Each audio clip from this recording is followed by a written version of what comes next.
including his first ever in the playoffs last night. He also has over 3 times as many red zone targets with the Rams as he did with the Browns this year. And Dan Graziano, I'll start with you because you covered him at the beginning of his career with the Giants when he was the best receiver in the NFL. Oh, yeah. That feels like a very long time ago. What are you seeing from him now? First of all, do you think the end zone targets and the touchdowns are connected at all? Maybe.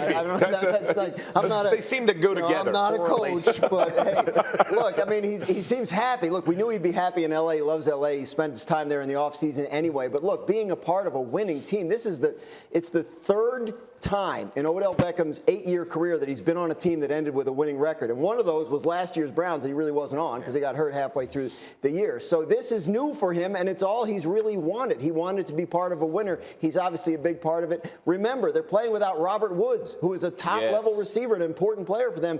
That he got hurt right after they acquired Odell Beckham, and it has been it's been a bigger addition than we ever thought because of that. Well, we spent all year, and then most certainly the last week or so, talking about the pressure on Matthew Stafford to finally get that first playoff win, and he does. What do we say of him this morning? I mean, I think McVay took all the pressure that he could off. Yes. It was an offensive line game yesterday, and it seemed like one of those. It seemed like one of those old-fashioned Jared Goff game plans, and they didn't ask much of him, and they didn't need much of him. And I think that's the best way to use Matthew Stafford. What you want him for is emergency, you break the glass. He can do things that Goff couldn't, but you don't want to ask him to do it for the whole game. You just want to play your game plan, and if you get down, then you're like, give it a shot, Matthew. You're growing as a man, and I'm so happy to be here for you. You are growing. It was an O-line night, but here's the reality. The stars did show up. Right. And listen, everybody talked about, the Rams are all in. This is a new style of doing it. They're going to go get Von Miller. They're going to go get OBJ. They're going to make these additions. Stafford,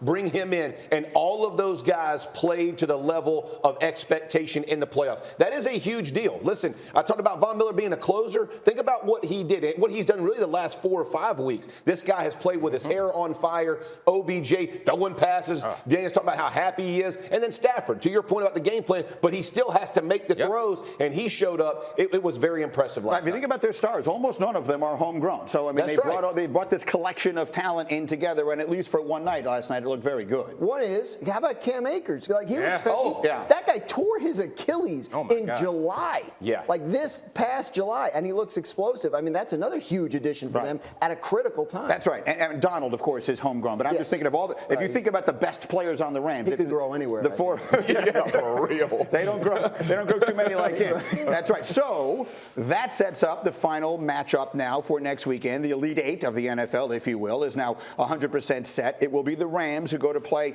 at Tampa next Sunday. And Caesars thinks that's a close game.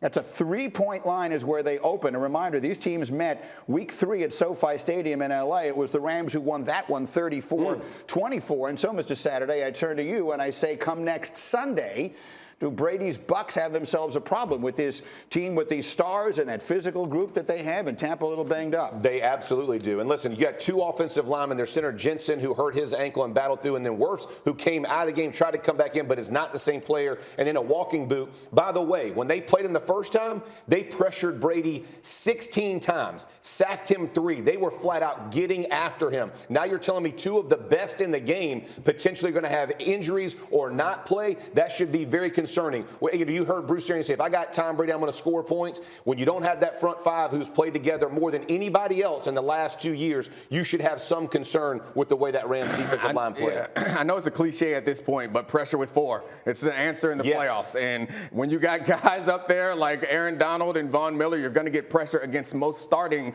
offensive linemen. If you have to put in a backup center, if you have to put in a backup tackle, good luck. It's going to be a tough day for Tom Brady. Offensive line, it's going to be a lot of quick passes. Yes. Let's see if you grow. Tristan Wirfs got hurt on the first drive of the game for Tampa Bay. Tom Brady in that game averaged 2.17 seconds to throw. That is tied for the quickest number in the league all year. That's a guy that was worried. Yes. I mean, he's used to having the same 5 guys in front of him, and now he's missing one, and the center's a little banged up. That's a factor in a game like this. If the Rams are the healthier team, that could be a big deal. I keep coming back to this in my head. but we just made the change last year. There used to be 2 byes, and now there's only the 1. And you see the significance of it, because while Aaron was resting his toe and all the rest of the Packers were, the Bucs had to go out and play that game. And while there was never in doubt, they were never going to lose. That's the big risk, is that you run into some injuries, and that's exactly what happened to them. Listen, it's super concerning when you think about the fatigue of 17 games, and then you match on it now playing an extra playoff game. It begins to toll, right? The toll comes on your body. And if you think about what we talk about, Brady never wants to come out. Well, let me tell you something. If Brady's not coming out, that front 5 ain't coming out either. And so the amount of snaps and the amount of pressure you're taking on your body, ultimately guys, break down. It's a game of attrition. We talk about it all the time. Unfortunately for the Bucs, they had 2 big ones. FPI, you see they're only giving the Rams a 34% chance to win. Hembo, just yell it to me if you know it. What does that equate to in points? Because Vegas is only saying 3 points. 34% feels like a lot bigger number, or like that would suggest a larger or wider spread between the 2 teams. Than just 3 points. We'll get that for you as we continue. I just threw that at him.